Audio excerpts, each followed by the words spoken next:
Qual que era o objetivo principal das aulas? L'objectif des cours, c'était de repasser la technique.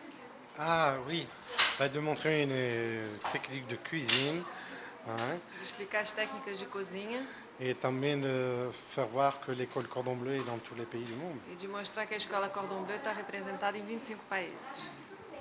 E como é que foi a aceitação do público brasileiro para essas aulas? Qual a été l'acceptation du public pour ces Je crois très bien, ils étaient tous contents. Ele diz que todo mundo ficou muito satisfeito, ele também.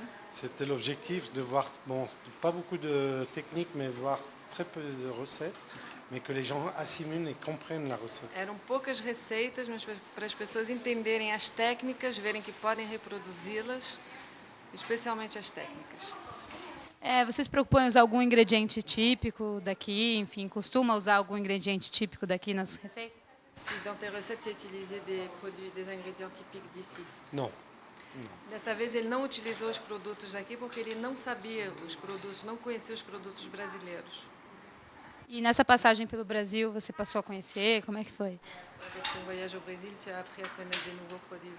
Bah oui, très peu pour l'instant, hein, pour l'instant très peu, Pouco parce que por c'est très court. enquanto, porque ele já só está aqui há 2 dias, mas viu ontem o caju, ele só conhecia a nós, viu o caju por inteiro. Ouais. Bah, j'essaye de découvrir, je recherche, je cherche. J'essaye Ele tenta descobrir, ele procura, de trouver le plus d'informations possible, hein, pour la prochaine fois. ele está tentando ter o máximo de informações para a próxima vez. E eu queria saber também qual que é a sua dica principal assim na cozinha. Existe algum segredo, alguma coisa?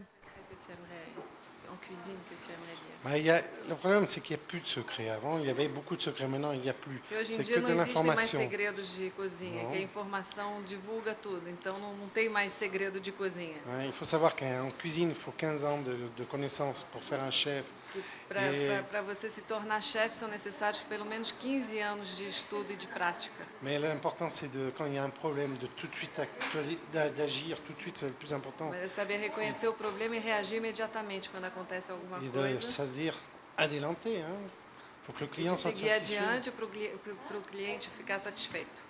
Et c'est ça que fait tous les secrets, c'est l'expérience, le petit truc qui fait la différence, qui va faire la différence, qui peut te sauver à ce moment-là où il y a toujours un O accident. segredo é o acúmulo de pequenas coisas que vão fazendo a diferença. Você saber se adaptar, você manter la bonne humeur, manter o bom humor, que isso é muito importante. C'est muito importante d'être resté professionnel E avant de tout. ser muito profissional antes de mais nada. Parce que de perdre le contrôle, ça sert à rien. Perder o controle não adianta nada. Não leva a lugar nenhum.